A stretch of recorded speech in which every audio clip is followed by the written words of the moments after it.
मन में उठ रहे सवालों को कैसे शांत करें, बेचैनी को कैसे शांत करें। इस कहानी में मैं आपको 4 ऐसी आदतों के बारे में बताने वाला हूं जिसे आप अपने जीवन में अपनाकर एक अच्छी जिंदगी जी सकते हैं और अच्छे कामों में अपना जीवन व्यतीत कर सकते हैं। अगर आप इन 4 आदतों को अपने जीवन में अपना लाते हैं तो फिर आप अपने जीवन को एक खुशहाल जिंदगी में बदल देंगे और फिर आपका मन कभी भी बेचैन नहीं होगा, ना ही उदास रहेगा और ना ही बेफिजूल के कामों में व्यस्त रहेगा। ये 4 आदतें छोड़ दो, मन हमेशा शांत रहेगा। एक बार किसी राज्य का राजकुमार महात्मा बुद्ध के पास आता है और वह महात्मा बुद्ध से कहता है, आप हमेशा कहते रहते हैं कि ध्यान करो, लेकिन मेरे लिए ध्यान करना तो दूर की बात है। मैं कुछ समय के लिए अपनी आंखें बंद करके शांति से भी नहीं बैठ पाता हूँ। मेरा मन इतना बेचैन है कि यह हर समय कुछ ना कुछ सोचता रहता है। मैं जब भी ध्यान करने बैठता हूँ तो मेरे अंदर विचारों का तूफान आने लगता है। लोगों के बारे में सोचकर, अपने जीवन की बीती घटनाओं के बारे में और अपने भविष्य के बारे में, और ऐसी ही ना जाने कितने सारे अजीबोगरीब विचार लगातार मेरे मन में आते रहते हैं। मैं इन्हें रोकने की बहुत कोशिश करता हूँ, लेकिन जब मैं इन्हें रोकने में असफल हो जाता हूँ तो मैं ध्यान को तोड़कर बैठ जाता हूँ। इतनी बातें कहने के बाद वह महात्मा बुद्ध की ओर देखता है और कहता है, बुद्ध, आप मेरी इस समस्या का कोई समाधान बताएं। बुद्ध ने कहा, मैं क्या समाधान बता सकता हूँ। सोचो, तुम्हारा ही मन है, लेकिन यह तुम्हें कुछ देर तक आंख बंद करके बैठने भी नहीं देता है। कितना आजाद कर रखा है तुमने इसे। राजकुमार ने कहा, बुद्ध, मैंने बहुत सोचा, लेकिन मुझे अपनी इस समस्या का कोई समाधान समझ नहीं मिला, इसलिए मैं आपकी शरण में आया हूं। अब आप ही कोई रास्ता दिखाए। बुद्ध ने कुछ देर तक राजकुमार के चेहरे की तरफ बड़े ध्यान से देखा और फिर कहा, ठीक है, तुम ये 4 आदतें छोड़ दो और फिर तुम्हारा मन लगने लगेगा। राजकुमार पूरे ध्यान लगाकर बुद्ध की बातें सुनने लगा। पहली आदत, दूसरों के मन को पढ़ना छोड़ दो।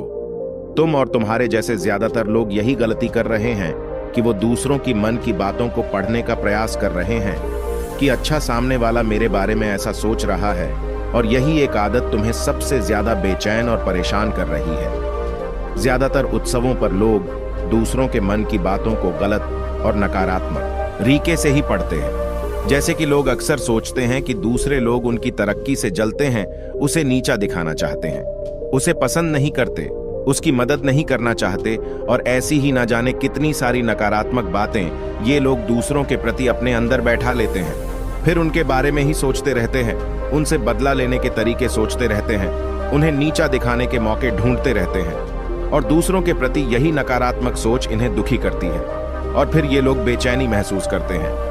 इसलिए दूसरे लोग क्या सोच रहे हैं इसका अनुमान लगाना बंद करो। दूसरे लोगों के विचारों को पढ़ने की कोशिश करना बंद करो। अगर पढ़ना ही है तो खुद के विचारों को पढ़ना शुरू करो कि तुम्हारे अंदर क्या चल रहा है। कहीं तुम नकारात्मक सोच, शिकायत या बुराई करने जैसी आदतों के शिकार तो नहीं हो रहे हो। दूसरी आदत, ये सोचना कि असफल हो गए हो तो लोग हंसेंगे। हंसने दो। लोगों को असफलता पर हंसना तो लोगों का धर्म है, क्योंकि अगर तुम सफल हो जाते तो यही तो वो लोग हैं जो तुम्हारी तारीफ करते, तुम्हें सम्मान देते, तुम पर गर्व करते हैं। अगर तुम अपनी सफल होने पर दूसरों से तारीफ की उम्मीद करते हो तो अपनी असफलता पर उनके हंसने से तुम्हें दुखी नहीं होना चाहिए। और समस्या ही यही है कि हम इंसान असफलता को बुरा मानते हैं, जबकि असफल होना सफल होने से भी ज्यादा जरूरी है, क्योंकि बिना असफल हुए सफल इंसान के अंदर घमंड और दूसरों को खुद से छोटा समझने की भावना पैदा करती है, जबकि असफलता हमें विनम्र रहना, धैर्य रखना और लगातार प्रयास करना सिखाती है। इसलिए असफलता को बुरा मत समझो, और अगर तुम्हारे काम में असफल होने की संभावना नहीं है तो इसका अर्थ है कि तुमने अपना लक्ष्य अपनी क्षमताओं से छोटा बनाया है। और अगर लोग तुम पर हंस नहीं रहे, तुम्हें ताने नहीं मार रहे हैं, तुम्हारी बुराई नहीं कर रहे हैं, तो तुम अंदर से मरे हुए हो। तुम अपने मानसिक सीमाओं से बाहर जाकर कुछ नया करने का प्रयास नहीं कर रहे हो, क्योंकि असफल भी वही होता है जो कुछ नया करने का प्रयास करता है। और एक बात हमेशा याद रखना, अगर तुम्हारे अंदर असफल होने का साहस नहीं है तो तुम कभी भी बड़ा लक्ष्य हासिल नहीं कर सकते जो तुम करना चाहते हो। इसलिए असफल होने और लोगों के हंसने से डरना बंद कर दो। तीसरी आदत, समय को काटना छोड़ दो। लोगों को लगता है कि वो समय को काट रहे हैं, लेकिन असल में समय हर बार उन्हें काट रहा है।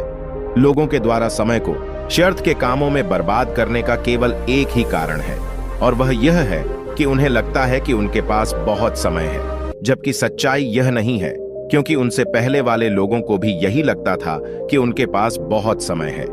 लेकिन उन्हें पता नहीं चल पाया कि कब समय बीत गया और उनका बुलावा आ गया, और जब तक उन्हें अपनी गलती का एहसास हुआ तब तक समय उनके हाथ से निकल चुका था। बस पश्चाताप रह गया था कि सारा जीवन व्यर्थ के कामों में बर्बाद कर दिया और फिर वो चले गए इस दुनिया से बिना खुद को जाने, बिना इस जीवन की सच्चाई को समझे। इसलिए जब तक यह जीवन है इसे अच्छे कामों में लगाओ, खुद को जानने में, दूसरों की मदद करने में, लोगों को सही राह दिखाने में, मानवता के कल्याण में। और दूसरी बात, समय को बर्बाद करने से आज तक किसी को खुशी नहीं मिली है।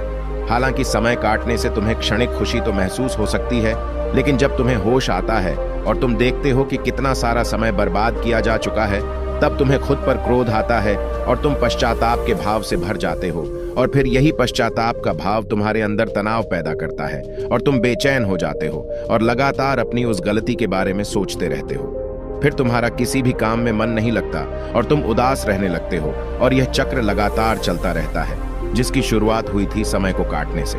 इसलिए समय को काटना बंद करो और वो करना शुरू करो जो जरूरी है। चौथी आदत, यह सोचना छोड़ दो कि मुझसे बड़े बड़े लोग नहीं कर पाए तो मैं कैसे कर पाऊंगा। असल में दूसरों से खुद की किसी भी चीज में तुलना करना ही व्यर्थ है। सबकी परिस्थितियां अलग हैं, सबकी सोच अलग है। और क्या हुआ? अगर दूसरे नहीं कर पाए तो हो सकता है कि तुम ही कर जाओ, क्योंकि अक्सर वही लोग इतिहास रचते हैं जिनसे ज्यादा उम्मीद नहीं होती।